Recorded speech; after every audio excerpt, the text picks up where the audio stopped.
नमस्कार दोस्तों, आपका बहुत बहुत स्वागत है। पार्ट टू के अंदर हम डेली मैच पॉइंट सीरीज के तहत हम करंट अफेयर्स की बात करते हैं। इसमें सभी मुद्दों को लेकर, सभी इंपॉर्टेंट टॉपिक्स को लेकर एग्जाम पर्सपेक्टिव। चलिए इसको शुरू करते हैं। लेंसेंट रिपोर्ट के अनुसार वह देश जो साल 2050 तक जापान को छोड़ करके दुनिया की तीसरे सबसे बड़ी अर्थव्यवस्था बन जाएगी, वो भारत होगी। ये बहुत बड़ी खबर है। लेकिन अभी हमारी जो अर्थव्यवस्था है, IMF की ने जिस तरीके से कहा है, अपनी रेटिंग्स को डबल किया, उसने जो प्रोजेक्शंस थे उसको डबल किया है। मैं इस पर पूरी फीचर बनाऊंगा आंकड़ों के साथ, आप देखिएगा प्लीज। और इसको जो है इन्होंने कहा है कि 2050 तक ये हो जाएगा। लेकिन फिलहाल एग्जाम पर्सपेक्टिव से लेंसेंट रिपोर्ट ये इंपॉर्टेंट है। तो हाल ही में जिस राज्य सरकार ने अपनी नई इलेक्ट्रिकल व्हीकल पॉलिसी के तहत बैटरी से चलने वाली वाहनों में रोड टैक्स से छूट दी है, वो राज्य है आपका, या इसको सेमी राज्य कह लीजिए, वो दिल्ली होगा। तो हाल ही में इसराइल ने संयुक्त अरब अमीरात के साथ, UAE के साथ एक तरीके के संबंध सामान्य बना रखने को लेकर समझौते को सर्वसम्मति से मंजूरी दे दी थी। अब उसमें आगे प्रोग्रेस हुई है। और निर्मला सीतारमण जी ने देश में मांग को बढ़ाने के लिए 73,000 करोड़ रुपए की योजनाओं की घोषणा की है।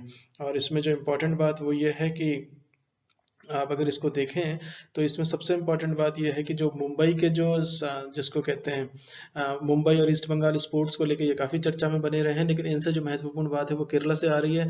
केरला ने पहला स्टेट ऐसा हो गया है जिसकी कंप्लीटली डिजिटल हाईटेक क्लासरूम्स हो गए हैं।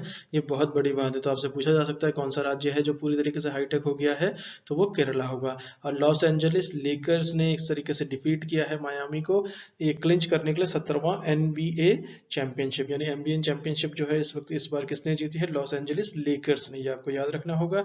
और इन्होंने डिफीट किया है मायामी को, मायामी हीट को। और इसके बाद एक तरीके से अगर आप देखें, IIT गांधीनगर ने एक मेमोरेंडम ऑफ अंडरस्टैंडिंग साइन किया है CDEC के साथ, ताकि इस्टेब्लिश किए जा सकें 650 TF सुपर कंप्यूटिंग सिस्टम। यानी 650 TF सुपर कंप्यूटिंग सिस्टम के तहत किसके साथ मेमोरेंडम ऑफ अंडरस्टैंडिंग साइन हुआ है? तो IIT गांधीनगर का और CDEC का। CDEC जो है आपका centre for development of advance computing है। तो ये 650 TF सुपर कंप्यूटिंग सिस्टम के तहत बहुत इंपॉर्टेंट खबर है। इसके बाद UN ने एक लॉन्च की है नेग्लेक्टेड ट्रेजेडी। इससे क्वेश्चन बिल्कुल पूछा जा सकता है और ये फिक्र की भी बात है। Neglected tragedy the global burden of still birds, ये रिपोर्ट का नाम है। इसके तहत जो इंपॉर्टेंट बात है, ये रिपोर्ट जो है ये यूनिसेफ के द्वारा बनाई गई है, WHO और वर्ल्ड बैंक के तहत ये मिलकर के बनाया गया है। ये इंपॉर्टेंट है। इसके बाद स्टिल बर्थ का मतलब ये होता है कि baby born with no signs of life at 28 weeks of pregnancy. तो इसको स्टिल बॉर्न कहा जाता है। 28 वीक्स ऑफ प्रेगनेंसी के दौरान अगर उस बच्चे में कोई जीवन के कोई चिन्ह नहीं पाए जाते हैं तो उसको स्टिल बर्थ कहा जाता है। तो ये रिपोर्ट जो है इसने कहा है कि जो स्टिल बर्थ बेबी हैं ये डिलीवर हो रहे हैं एवरी 16 सेकंड में। तो इसमें एक बहुत ज़्यादा दुखद बात है। इस पर जरूर सुधार होना चाहिए। इसको लेके सरकारों को फिक्रमंद आगे आना चाहिए और ये बहुत बड़ा मुद्दा है।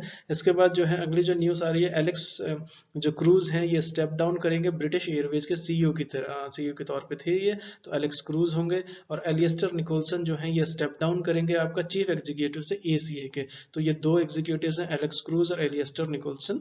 तो एलिस्टर निकोलसन जो है वो ACA से स्टेप डाउन करेंगे और एलेक्स क्रूज जो है वो आपके ब्रिटिश एयरवेज से CEO से ये स्टेप डाउन करेंगे। और इसके बाद जो है फॉर्मर फुटबॉल जो कैप्टन रहे हैं कार्ल्टन चैपमैन इंडिया के, ये इनका दुखद एक तरीके से जो है ये पास डाउन हो चुके हैं। ये काफ़ी दुखद खबर है खास करके फुटबॉल प्रेमियों के लिए। और PK रावत जी जो हैं ये, इनको जो है नेक्स्ट एम्बेसडर अपॉइंट किया गया इंडिया की तरफ से नीदरलैंड्स में।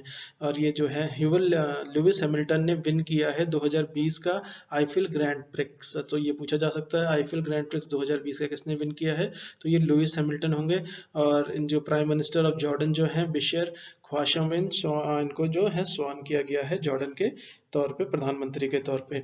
और इसके बाद जो है अयमन सदाफी जो है इनको स्वान किया गया है, इन्होंने शपथ ली है deputy prime minister of Jordan के तहत में। तो इनसे पूछा जा सकता है कि इनमें ऑप्शन दे दिया जाए कौन है इसमें, तो अयमान सदाफी सफादी जो हैं ये डेप्यूटी प्राइम मिनिस्टर होंगे। और बिशर खाशनवाह KHASAWNE एनी जिसको कह रहे हैं NEH, ये आपके बिशर जो होंगे, ये बिशर जी जो हैं ये आपके प्राइम मिनिस्टर ऑफ जॉर्डन हैं, और ईमान सफादी जो हैं डेप्यूटी प्राइम मिनिस्टर हैं।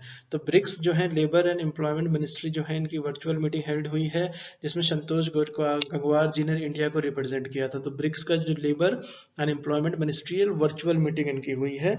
तो इसमें क्योंकि वो हमारे एक तरीके से लेबर एंड श्रम मंत्री भी हैं, इसलिए उन्होंने इंडिया को रिप्रेजेंट किया। तो ब्रिक्स ने labour and employment virtual meeting जो है ये हेल्ड हुई है। इसमें इंपॉर्टेंट है कि रशियन प्रेसिडेंट व्लादिमीर पुतिन नहीं, यहाँ पर रशियन प्रेसिडेंसी है ब्रिक्स की इस वक्त लेबर को लेकर, तो उनकी प्रेसिडेंसी के तहत ये की गई है। तो रेलवे ने अपग्रेड किया है all non AC sleeper coaches को एसी, ताकि फॉर हाई स्पीड ट्रेन को, ये इंपॉर्टेंट है। और इसके बाद दिल्ली गवर्नमेंट ने इम्पोज किए हैं 50 लाख के फाइन NCRTC के ऊपर, ताकि क्योंकि उन्होंने डस्ट कंट्रोल मेजर्स नहीं लिए थे, तो दिल्ली सरकार ने 50 लाख का जुर्माना उन पर लगाया है। NCRTC जो है आपका national capital region transport corporation है ये। तो इसके बाद जो है IIT मद्रास ने डेवलप किया है anti microbial food wrapping material. तो ये किसने food wrapping anti microbial food wrapping material कहाँ से ये डेवलप हुआ है? IIT मद्रास से। तो ये आपको याद रखना होगा। और इंडिया जो लैंडसेट की खबर मैं आपको दे चुका हूं पहले ही। इसके बाद एक इंपॉर्टेंट और खबर है इसमें, फिनो पेमेंट्स जो है बैंक इन्होंने लॉन्च किया है ह्यूमन ATM को। तो Fino FINO Fino payments bank आपको याद रखना होगा। और रेजर पे जो है इंडिया के 5th इंडियन फिनटेक फर्म है जिसने यूनिकॉर्न का स्टेटस अचीव किया है या पा लिया है। तो यूनिकॉर्न जो प्राइवेट कंपनीज जिनकी वैल्यू जो है 1 बिलियन या उससे ज्यादा, $1 बिलियन की यहाँ पर बात कर रहे हैं, उनको यूनिकॉर्न कहा जाता है। तो रेजर पे जो है ये 5th इंडियन फिनटेक कंपनी हुए हैं। तो इंडियन फिनटेक जो इससे पहले थी वो बिल्डेक्स है, फोन पे है, पॉलिसी बाजार और पे TM है। ये पहले से आपकी एक तरीके से यूनिकॉर्न का स्टेटस पा लिया गया है इनके द्वारा। चलिए, thank you so much for listening. नमस्कार दोस्तों।